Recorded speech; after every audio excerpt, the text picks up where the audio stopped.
सुनिएगा, ध्यान दे के सुनिएगा। हमें सौभाग्य मिला है कि हम भारत भूमि में जन्मे और वो भी हिंदू सत्य सनातन धर्म में जन्मे।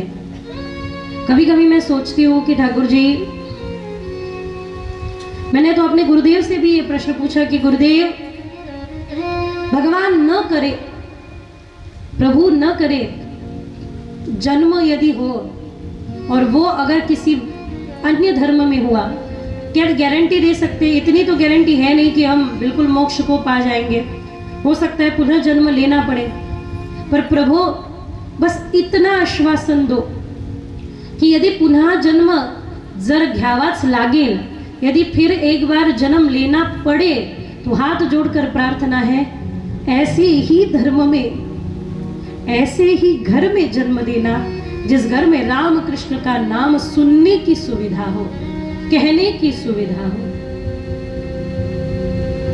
सोचो कुछ क्षण के लिए, यदि ऐसे धर्म में, ऐसे स्थान पर आप जन्मोगे जहां प्रभु का नाम तक सुनाई नहीं देता, ना प्रभु का नाम तक लिया जाता है, कैसा होगा वो जीवन? थोड़ी देर के लिए सोच के देखिए। मैं तो कल्पना तक नहीं कर सकती कि कल आप सुबह उठ के पता चला आपको भजन पूजन करने के लिए कुछ भी नहीं है, आपके लाल जी आपके पास नहीं है सेवा करने के लिए, आपके जीवन में ठाकुर जी की सेवा नहीं, भागवत का चिंतन नहीं, भागवत का श्रवण नहीं, प्रभु का नाम नहीं, राम नाम नहीं, कृष्ण नाम नहीं। यदि ऐसा जीवन, विधर्मियों का जीवन, प्रभु से विन्मुख यदि आपका जीवन हो, तो आप सोचो आपकी अवस्था क्या होगी। आपकी तो पता नहीं। राजस्थान में एक हमारे निर्मला जी बड़ी प्रिय है, PSI है वहाँ के, उनकी बहन, उनका बड़ा स्कूल है जयपुर में। अच्छा, वो वहाँ की खुद प्राचार्या भी है और ओनर भी है स्कूल की। सो कॉल्ड विपश्यना आदि वो करने गई।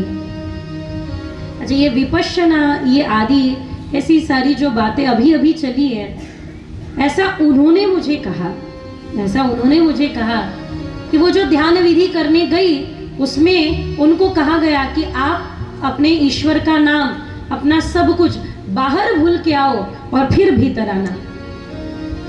तो अब तक वो राम नाम लेती थी, अब वो राम नाम छोड़ के वो ध्यान विधि में गई। अच्छा, लिटरली इतना बड़ा स्कूल उनका है, इतना बड़ा सब कुछ उनका है, और लिटरली उनकी ये अवस्था हुई कि अब देखो, ध्यान एक ऐसी नाजुक चीज है, यदि आप ध्यान संभल के नहीं करोगे तो निश्चित ही ये ध्यान विधि आपको भ्रांति दर्शन की ओर ले जाती है। तो उन्होंने मुझे बातें कुछ शेयर की। जब उन्होंने बातें कुछ शेयर की तो मैंने उनको कहा, सीधा सीधा नाम का आश्रय लो। तो कहती है, नहीं, हमें तो बोला गया है अपनी धारणाएं, प्रभु का नाम सब बाहर रख के आओ। मैंने कहा, इस दुनिया में कोई भी वस्तु अगर मुझे देते और कहते कि प्रभु का नाम भूल के आओ, अपना अच्छा कर्म, अच्छे मार्ग को भूल के आओ, तो जीवन में सब कुछ छोड़ते, उसे छोड़ देते, पर नाम कभी नहीं छोड़ते। ये बड़ा महंगा सौदा है, मत करना। ये सौदा ऐसा है कि आपने पीतल, सोना दिया और पीतल लिया। यदि प्रभु के नाम को भूलकर या आप कुछ भी प्राप्त करते हो, प्रभु के नाम को छोड़कर यदि आप कुछ भी प्राप्त करते हो, तो आपने स्वर्ण दिया है और पीतल भी नहीं, लोहा खरीद के ले आए हो और आपको पता तक नहीं।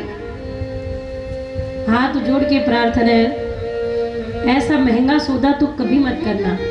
आप व्यापारी लोग हो, आप घाटे का सौदा तो करोगे नहीं।